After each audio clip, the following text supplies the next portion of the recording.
As the new millennium approached, it came at the tail end of an era of suspicion, treason, and fear. It was an era of darkness and evil, and those that hated anyone that did not conform. The people fought against it, and soon its power waned, but it was not gone. The world saw the love of many as inferior, and so the people fought for the world to see them as they were, and not how the world wanted to see their love. And it seems as though the people were winning. But soon, a new disease slowly crept in, and no one knew what caused it, or how to stop it. The old era was reviving. It had a new face to represent it, and a new agenda. The people reached out for help, but were met with either apathy or malice. The people were left on their own, with no one but each other to rely on. Some people began to disappear without explanation, as many more simply died, and the world simply did not care, and no act of God would change that. And soon it became clear that if they wanted the world to care, they would have to make the world care. And so they fought fiercely and gallantly because they had little to lose and everything to gain. And the angels of heaven wept.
Well, that was a bit melodramatic. I mean, then again, you did click on the video by an obvious homosexual. Look, I spent hours creating that, okay? I was not gonna let that go to waste. Introduction. In any case, I know I haven't posted in quite a while, and that's partly because I have been putting much less effort into my YouTube channel and much more effort into other places.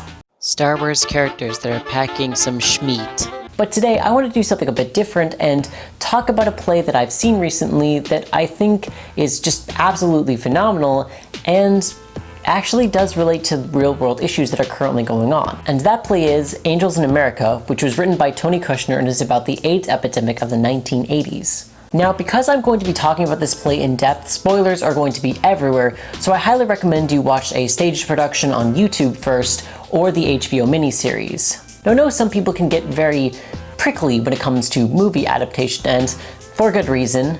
You're in thin fucking ice, Disney. And although I will admit that in some ways the HBO version is a bit lacking, which I will get to later, but despite its flaws, I'd put the HBO adaptation at a Lord of the Rings tier movie adaptation. But before we can discuss the play, we have to understand the era in which the play was written and how it influenced the AIDS epidemic as well as the play itself. So first, time for a little history lesson. The Red Scare, AIDS, and the Reagan era.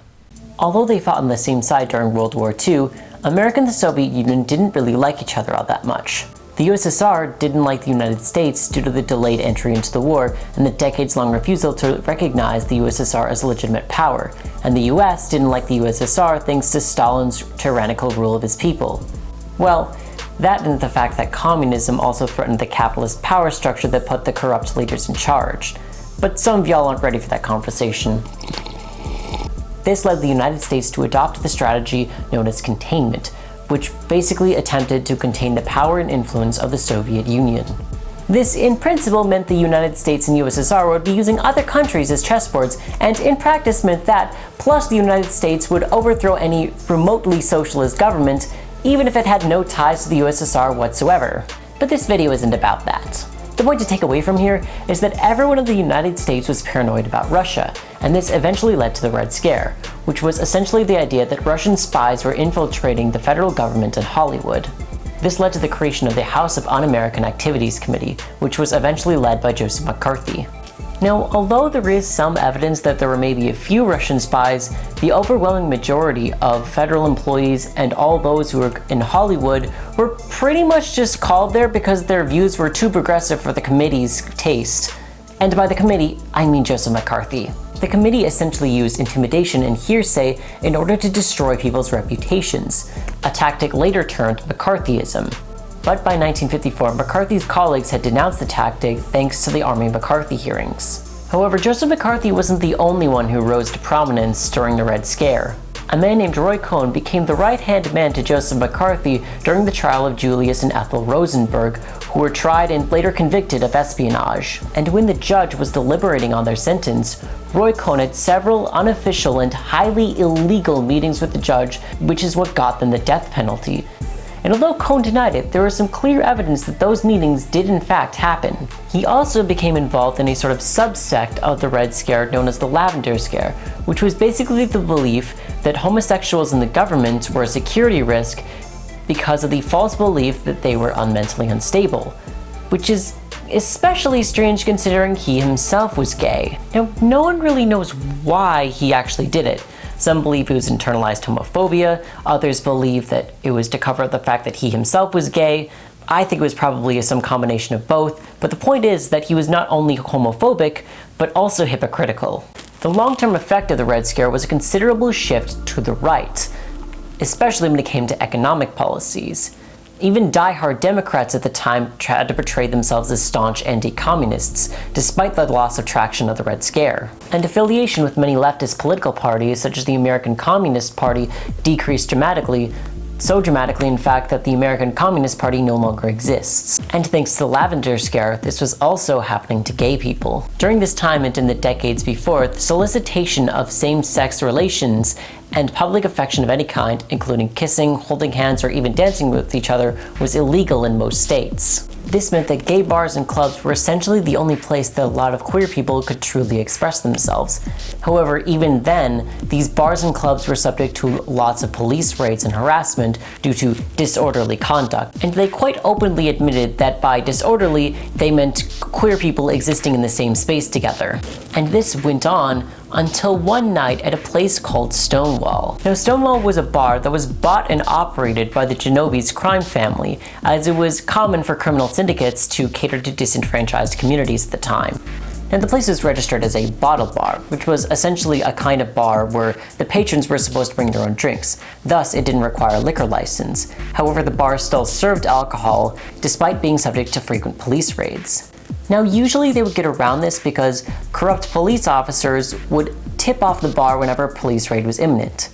However, one night on June 28, 1969, the police raided Stonewall, and no one tipped them off. The police confiscated the alcohol and tried to divide the patrons into male and female, and they did this by what genitals each of the patrons had. And I'm pretty sure you can guess how they determined what genitals each person had. Now, because they couldn't arrest everyone, they ordered a lot of the patrons to disperse. But instead of doing that, over 100 people gathered outside the bar, and when the people being arrested started to resist, people started throwing pennies and eventually bottles and bricks at the police and slashed the police car tires.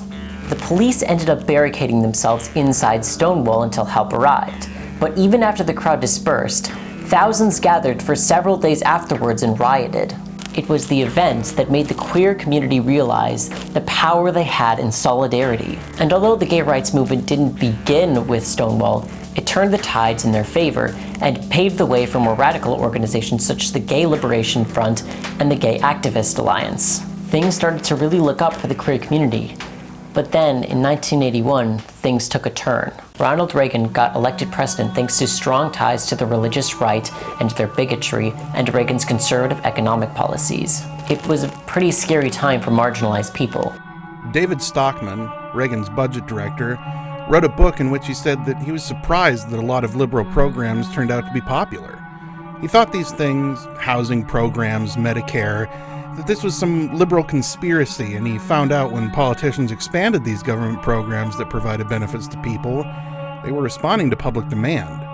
They were popular. So how do you cut off things that are popular? You cut taxes and increase military spending.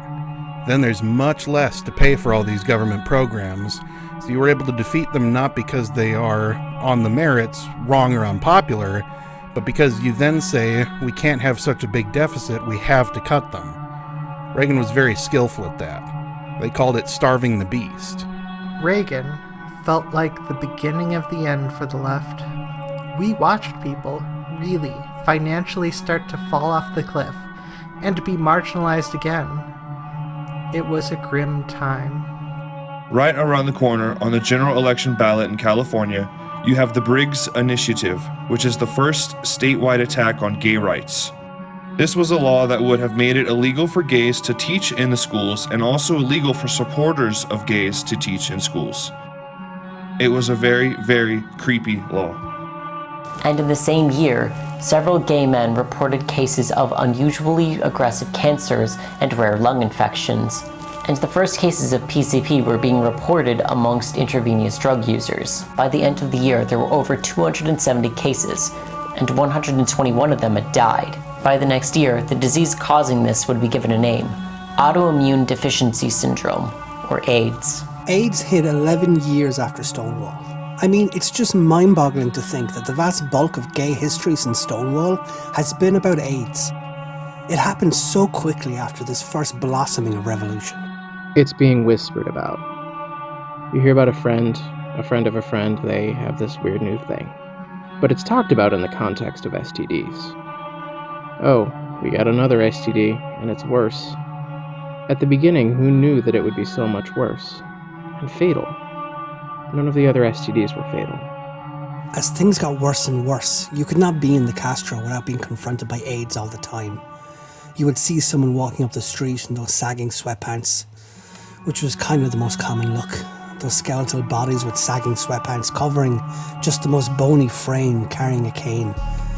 You'd think this person was like 75 years old, and then you'd realise they were 30 and that they were someone you slept with. In 1982, Deputy Press Secretary Larry Spakes was asked the first public question about AIDS, and he answered with sarcastic disinterest and homophobic jokes. He was then asked again in 1983 with the same response. And it wasn't until 1985 that Reagan even said the word AIDS in public. And the Reagan administration wasn't interested in doing anything about it because the political environment back then didn't exactly demand it. Absent the religious right, the starve the beast thing wouldn't have been popular. But yeah, it clearly hurt with regards to AIDS. The response to AIDS was very much slower than it could have been for two reasons. One, they didn't want to spend any money on either the research or care, and two, they were claiming that people who were gay, obviously we represented a large percentage of the people getting AIDS, that we were bad people doing immoral things. And with some vicious bigots like North Carolina Senator Jesse Helms, it was, they got what they deserved. Don't help them. It was revolting behavior that led to the proliferation of AIDS. That was Jesse Helms's quote, and that was understood in the 80s. William F. Buckley said that people with AIDS should be tattooed. Part of the reason the political environment was insane back then was because the social environment was insane back then. The underlying problem, as I came to see it, was that the humanity of people with AIDS wasn't recognized. That was embodied by Jesse Helms's public statements. He blocked all money for the prevention of AIDS, blocked all money for research into the treatment of HIV, because we're not going to spend our money in any way that would seem to promote this revolting behavior. And we were being buried by the hundreds. The Times wasn't covering it for the same reason. Our surviving partners weren't being mentioned in obituaries for the same reason. In 1990 or 1991, I remember going to my medical practice. I remember saying, I want to get an HIV test. And he said, why? If you've got it, you're gonna die. So what's the point in knowing? Literally, a doctor said that to me. By 1990, so that's like 9 years of the epidemic, modern science had managed to change the life expectancy with the disease from 18 months to 20 months, so nothing was happening. And the discovery of the virus was only cause for more alarm among us, because it gave them a way to find out who we were. And at the time, they were discussing bills in 20 states to quarantine us. The crisis was especially bad for queer people of color. I especially remember in like 78, especially in the businesses, the number of black gay men that were literally disappearing, and no one was talking about what it was. Everyone was scared and hurt, and no one knew if it was going to get better. And it was then that Angels in America was born. I, Tony Kushner and his Angels. Tony Kushner was born in Manhattan on July 15, 1959, to Sylvia and William David Kushner. Thus, he would have been born just after the Red Scare, in about his 20s during Stonewall's and 30s and 40s during the AIDS crisis. Shortly after he was born, his family moved to Louisiana, where he met Mary Fanning. I went to this summer program at McNeese State University. Kids came from all over the state, and you lived there for 6 weeks. In the summer of my first year of college, I applied for a job as a dorm counsellor for the program. My favourite student of all the kids, her name was Mary Fanning. Her father ran the local Boy Scout troop, and they were a Mormon family. She is a really incredible and warm, lovely person.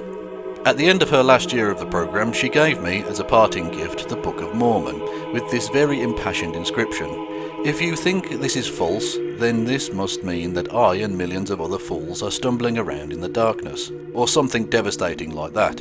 It was so daunting, and it took me like a year and a half to get around to starting to read it. And I read it, and Mark Twain famously called it chloroform in print.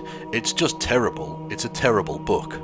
Tony Kushner eventually moved back to Manhattan to attend NYU, where he began playwriting and was eventually commissioned by Oscar Eustis to write a play after Oscar had seen a production of Tony's original play, A Bright Room Called Day. And they decided the play was going to be about the current AIDS epidemic in America. I wanted to call it Angels in America. However, right from the get-go, the play had a few problems. We had to submit a description of the play, and it said, it's going to have 5 gay men and an angel. But the grant was specifically to write a play for the Eureka Theatre Company, which was 3 straight women and a straight man. It was for that reason that several female characters were added to the play, including Hannah and Harper. The play also suffered from the problem of being extremely long. During the early stages of writing, Tony Kushner had the consistent problem of the play being too long, and once remarked to Oscar about the characters, I can't get these people to change fast enough. One particular night, Kushner was talking with his friend and fellow Eureka Theatre member, Sigrid Werschmidt. Sigrid asked to read it, and so Kushner showed her a copy, and she loved it. Kushner expressed to Sigrid that he didn't want to cut any of it, and she was just like, why cut any of it? Why not just make 2 plays? And Kushner was just like, that's a great idea! Part 1 of Millennium Approaches had over 11,000 workshops, but despite this, there were still some pretty major rewrites that happened just before the first real production, and the first draft of Part 2, Perestroika, had barely been written. I don't remember a hell of a lot about the rehearsal process, but I remember the day Tony brought Perestroika in. Holy shit, man. I remember what I was drinking. I had my coffee, and Tony had a bright purple cotton hoodie. He sat down with this gigantic phone book, and he placed it on the table, and we all realized, oh my god, that's the fucking script. But perhaps the most daunting challenge they had at that moment was the space they're performing in, the Tapper 2. The space had very little room on stage left or stage right, let alone room to fly an angel in. And what's worse is that they literally had $20 to spend on the entire set. They had a fucking challenge ahead of them, and yet they still managed to pull through. Now in the play, there is a scene in which a flaming book rises from the ground. And when you watch the HBO adaptation, you're just kind of like, okay. But from what I've read, this just does not compare at all to the magic the original production was able to pull together. There's this rumbling from these big woofers underneath the stage and the seats, and you think, is this an earthquake? Which in San Francisco is a real issue. Then simply a trap pops up from the floor. On the top of the trap is a column, maybe 5 feet high, and on top of that is a big book. The column lights from underneath, the book opens, we had a mechanism. The red aleph lights up, it's just backlit with a red light, and there's a bunch of smoke and all that. And then when Pryor responds, like, did this happen? The audience has the same response. Then there's this laughter as you realize how the effect was done. Most of the things were done not tongue-in-cheek, that's too cheesy, but I wanted to surprise them, almost to scare them. But then there would be a secondary response of laughter as you saw how the effect worked. And when people came to see this play, they absolutely loved it. People refused to leave during intermission unless they absolutely had to. They had lines of people around the whole block and sold out at every performance. And part 2 had similar success, despite the fact that it was far longer and went far past midnight. At one point during the performance, a woman stood up and said, "Do you have any idea what time it is?" And the actors said no, because they had no idea. And she said, "It's far past midnight. The buses aren't even running anymore. How are we going to get home?" And then she turns to the audience and says, "Are we gonna stay for this?" And the audience just kind of nodded like, "Yep, we're staying." People were just absolutely enthralled by this play, and when the Eureka Theater tried to extend the play, the actors had to decline because they had other stuff to do, and that ended up bankrupting the theater. The play was so successful that they bankrupted a theater. I too, one day, hope to have enough artistic clout to say that my play bankrupted an entire theater, because as my theater professor once said, "My ego will settle for nothing less." Well, he didn't actually say that, but it sounds like something he'd say, so close enough. But why did this play have so much of an impact? Well, to understand that, we finally have to talk about the play itself. I, the fabulous retelling of the AIDS epidemic. Oh, you thought this was just going to be a sitting and talking video? Bitch, I am too fabulous for that. And speaking of fabulousness, we should probably talk about what that is, and why it's important. And I think the importance of fabulousness can probably be summed up best by this quote from Tony Kushner. I think there is a way in which people take hatred and transform it into some kind of style that is profoundly moving to me, because it shows people's enormous capacity, or the enormous power of the imagination to transform suffering into something powerful and great. For Jews it's called Menschlichkeit, and for African Americans it used to be called soul, and now I think younger African Americans call it badness, and for gay people it's fabulousness. Essentially, fabulousness is a reclamation of one's own identity, to transform the hate directed towards oneself into a source of strength. And the aesthetic that is probably most emblematic of fabulousness is drag. Drag is sort of a parody of its own culture. It doesn't merely imitate the opposite gender, but rather exaggerates it and hypersexualizes it. Nor does drag necessarily seek to disguise the true gender of the performer, but rather can incorporate it into the aesthetic. The beard, the deep voice, the body hair, the bulge, and even throwing off the wig can all become part of the parody. It is essentially a manifestation of all the stereotypes and revulsions straight society has for the gays. And yet the performers carry themselves with great pride and act as though they deserve the applause they receive, not in spite of, but because of their deviance. It essentially flips the script in that it portrays the sex life and stereotypes of queer people not as burdens, but as sources of strength. And the play incorporates this aesthetic through Pryor and Belize, who are both former drag queens. But the play's fabulousness extends farther than simply incorporating the drag aesthetic. The play not only reappropriates the story of Roy Cohn, the most powerful and notorious homophobe of his time, but also Jewish and Mormon mythologies, in order to tell a larger story about the AIDS epidemic in America. And the Mormon and Jewish mythology is incorporated in a very interesting and very powerful way. Biblical allusions are made by almost every character throughout the play, and set a great backdrop for the angel. When the angel first enters, she gives Pryor an orgasm, and then later gives Hannah one. And Pryor can always tell when the angel is near, because whenever she is near, he has an erection. And this choice was not made arbitrarily. The fact that Tony Kushner is associating the angel with sex is essentially making the act of sex in and of itself sacred. The angel even has a line that she uses before she gives any character an orgasm: "The body is the garden of the soul." This was a very powerful choice, because at the time, and still very much today, sex and sexuality are associated with vice and impurity, except within the specific context of between one man and one woman who are married to each other. But here, Kushner essentially throws out all the conventional parameters and essentially says that sexuality in itself is divine. And this only scratches the surface. We still have yet to talk about the themes and the overall message of the play. I. God has left the building. The overarching theme of the play seems to be that of change and abandonment. Throughout the play, we see all of the characters try to resist the change that they are presented with. When Lewis learns that Pryor has AIDS, he tries to ignore it until he can't anymore, and then he abandons him. Harper is in denial that her husband is gay. Roy Cohn is diagnosed with AIDS and tries to hold on to his lawyer title before he dies. Joe is in denial of his own sexuality. Hell, a fucking angel descends from heaven to tell Pryor that humans have caused God himself to abandon heaven. This really reflected what was happening at the time, in that a lot of people were scared of how the world and the communities around them were changing. A lot of people wanted things to go back to normal, but that wasn't going to happen. And the play didn't make any pretenses about that. Rather than avoid the change or to miraculously change things back to how they were, the characters self-actualize and overcome the obstacles in front of them when they start to face that change. When Pryor is first given the prophecy from the angels, it terrifies him and he tries to run from it.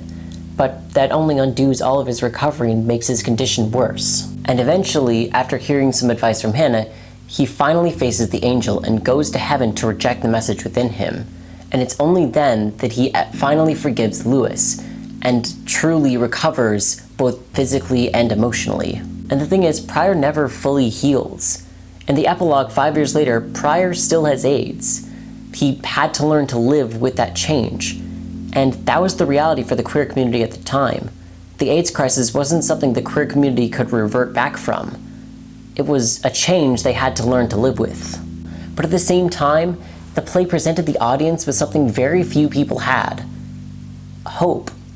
The play didn't just end with Pryor surviving AIDS, it showed him thriving in spite of it, and that in spite of all the sorrow and loss that the queer community endured, the community still chose to keep fighting until their whole community was healed.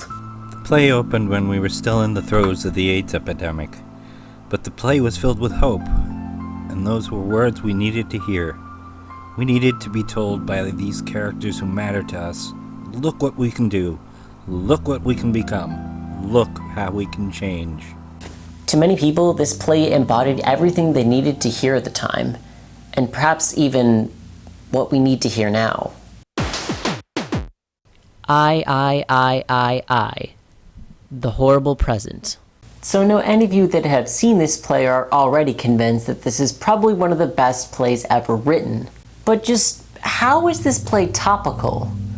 Well, there are a surprising number of parallels between now and the Reagan era. In both cases, we have a former Hollywood entertainer with no prior experience in politics getting elected president thanks to strong support from the religious right, especially white evangelicals.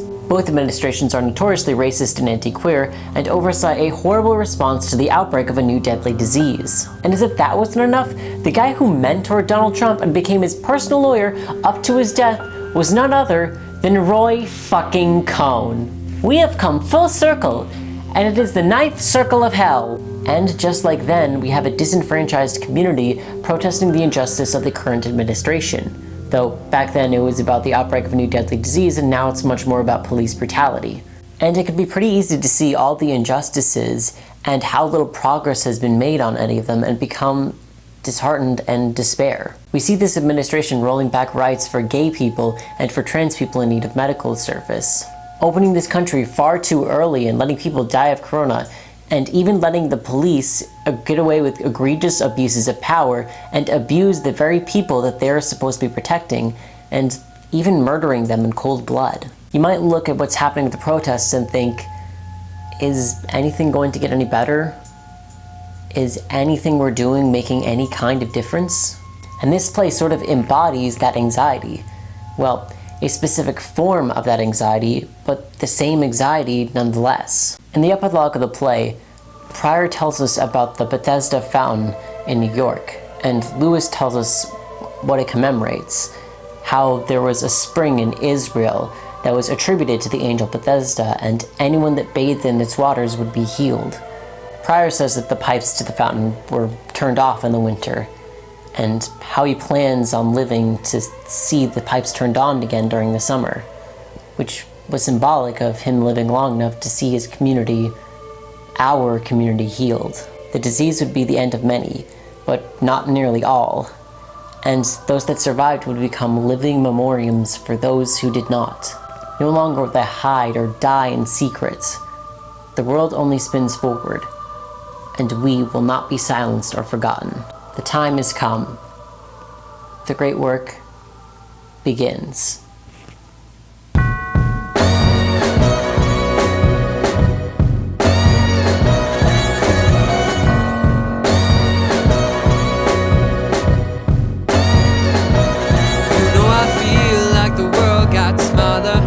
Recall all of the days I've cried. Even if heaven doesn't take us, we tried. But you know, I think if we stick together, maybe we'll become each other's guide. I know we'll make it out of this one alive, and we'll be alright.